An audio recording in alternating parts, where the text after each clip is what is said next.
Year 12, we now have recruitment, internal, external, general or specific skills. You'll note here that this part of the general or specific skills links back to what we were just doing about job design being general or specific tasks. However, we first need to address recruitment as what it is. All right. First off, funnily enough, there is my job. Back in the advertisement that was posted in the Sydney Morning Herald that I saw, read, applied for, and now you are listening to me. This little video here is the first video that I've posted there on the OneNote that you guys can watch. I would play it for you now, but my microphone doesn't pick up the sound. But recruitment, as a definition, is finding the right employee for an anticipated or an employment vacancy. So in other words, sure, thanks to, for my lucky stars, thanks to the leaving of Mrs. Terry Armstrong, needed another economic business studies and or commerce teacher. Put this out in the advertisement out in the paper in the hope to attract the right quantity and quality of staff to apply for the employment vacancies. I hope and trust that I've somewhat met your expectations as a class and filled that role. Now, if Shaw does it like this, you can guarantee Qantas does it the exact same way. This is the Qantas careers. They actually have a whole page dedicated to it on the moment. I'll give you a second to think though. Do you really think if you clicked on this website, and I encourage you to do so, do you really think they're going to have any jobs advertised at the moment? Maybe click and have a look and see what you can find. However, it is a good page to discover in terms of what their recruitment process looks like. You look on this page, future pilot programs, Qantas, Qantas Link, Jet Connect, Jetstar, Cadet, all right, network aviation. This would be what you call specific skills for them looking for pilots.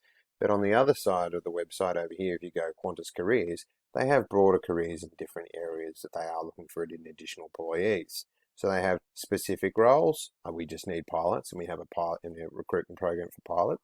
Or we have search for all jobs in terms of broader categories that you can find in Qantas. But it's safe to say Qantas, with its mass exodus of employees, over 6,000, looks like more, they're coming, and they've just sacked their managing director of international and their international space. It's safe to say they are not looking to employ anyone at the moment. They're a business very much in distress. If we look to what is recruitment, all right, it's a HR function, all right, or HR strategy to provide the personnel that your business needs. So we need HR to get your operations staff. You need HR to get your finance staff. You need HR to get your finance staff. So they are crucial, all right. They need to hire the right person, because hiring the wrong person, you have, there's a layoff or training costs involved in terms of if I was a wrong employee or Qantas was a wrong employee. Sure, or Qantas can spend time and money being an economic factor in training me. There also might be my fellow employees that are incredibly dissatisfied with me.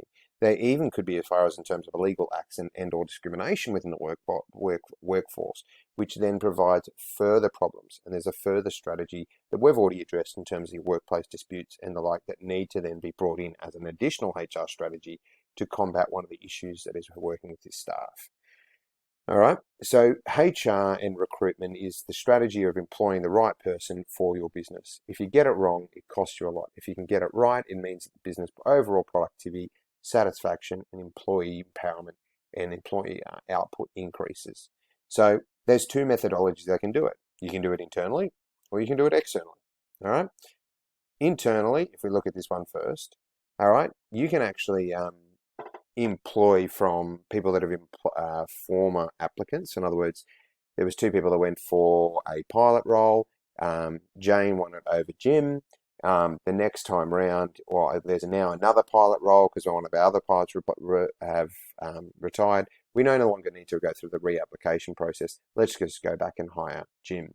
The other opportunities is you hire from former employees, so people that have left your business, you ask them to come back because they're a known quantity, or you have your existing employees step up to the role.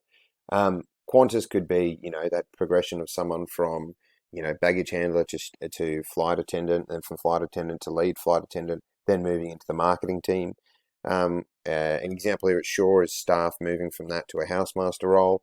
The same thing in terms of my corporate experience. You go from a role of basically an account executive to a account manager, from an account manager to a senior relationship manager, and then to a division director. So essentially you're just expanding in your role and moving up the food chain. And in terms of your revenue, moves up with it. All right. The positive thing about an application process in this, in terms of, it's quite easy.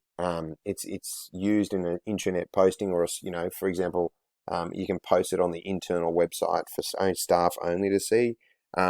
Staff can actually be tapped on the shoulder. The managing director or the headmaster or the CEO of Qantas can come and personally call you or email you and say, here is a role that I think you should apply for. All right. The benefit of when you improve employee internally, gentlemen, is that the applicant will fit in culturally, in terms of they're aware of your business methodology, your culture, or how your business operates, and what's the most beneficial thing of your business. The downside to this is, by moving that person that's good at their job up or moving them into a new role, you create a vacancy where they just were. So either you're asking them to do 2 jobs, or you want them to move out of that role, and that there's a hole that now needs to be filled. The other issue is, sometimes when you want that person to fit in culturally because they already know your business, they can be underqualified or unprepared for the role. And the problem is, if you always employ internally, you lack any new ideas or lack any new sort of global perspective or a differing perspective to this. The other negative downside is it's a time-consuming process. Generally, for an internal appointment, most of the employees internally feel or would like to go for the role for the more money, or for the kudos, or for the career promotion and the career progression, and essentially you have more and more people dissatisfied that they're not getting that role. When we move to external recruitment, it is as a HR strategy in terms of recruitment. You are outsourcing this. You're using them. Hayes are a big provider. They used to actually be a client of mine, and Michael Page. I was sad enough to lose them as a client over a funding issue. Now, these recruitment firms are good at what they job. Shaw used a external recruitment firm to hire a new headmaster, but the company can still post or provide the job advert on newspapers, online ads, LinkedIn, social media, on their company website, at trade shows. But essentially, the application process and you becoming part of their business can actually be entirely managed by these specialist firms. All right, they have in-depth knowledge on how to ask HR questions, in-depth interview processes, or even testing in terms of psychometric and psychological testing, which can work for people. All right. Now, even better is they often have contacts in this area. They know people, and they know a good managing director at a business at another firm that you're looking to do. This was the case with Apple back in the day, and the CEO of Coca-Cola that came across to Apple. Steve Jobs knew of him, had met him once or twice personally, and said, you are the person that I want to take over the business. However, we all know how that ended up, and he was unceremoniously dumped out of Apple, having turned them into sort of a global marketing brand, but the sales didn't follow. People still argue to this day whether it was beneficial in the long run. Now, the expensive process of this, in terms of these firms, charge a lot. All right? They charge a lot for the right for you to give you, here are the 3 preferred candidates that you want to go through. You still then need to pick it yourself and go through an internal interview process, an interview process yourself. So it's a longer process, and at the end of it, you still have a staff member that needs to be brought in, inducted into the business, and then there's on-site training that you need to go through. The downside is to your existing employees is that essentially they feel they're always being overlooked.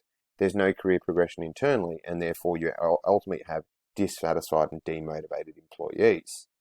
If we look at, we come back to these 2 types of what we're recruiting, we're coming back to this, do we do a general skills? So we're looking for someone in a marketing role at Qantas, or just a teacher, and in terms of they can be flexible, versatility, they're confident they can maybe teach multiple subjects, or maybe work in multiple different marketing teams, both domestic and internationally, or they can work in the finance team and do budget and forecasting, but they can also do the day-to-day finance and payroll.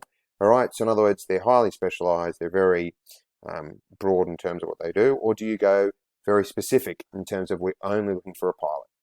All right, we're only looking for an economics teacher. All right, we're only looking for someone who is a CFO, and therefore they manage the staff. All right, so your recruitment can be both internal and external, but also general or specific in nature. Here is basically The end of this in terms of recruitment, what they do from an internal and external perspective, is that businesses usually do a bit of both. They both get internal and external, and they both get general and specific employees. It's when you have this mix, you end up having a motivated workforce, highly competitive, and there's an increase in generating better ideas. There's both a familiarity with culture and context with the business and how the business operates, and there's also new and innovative ideas coming from an external market.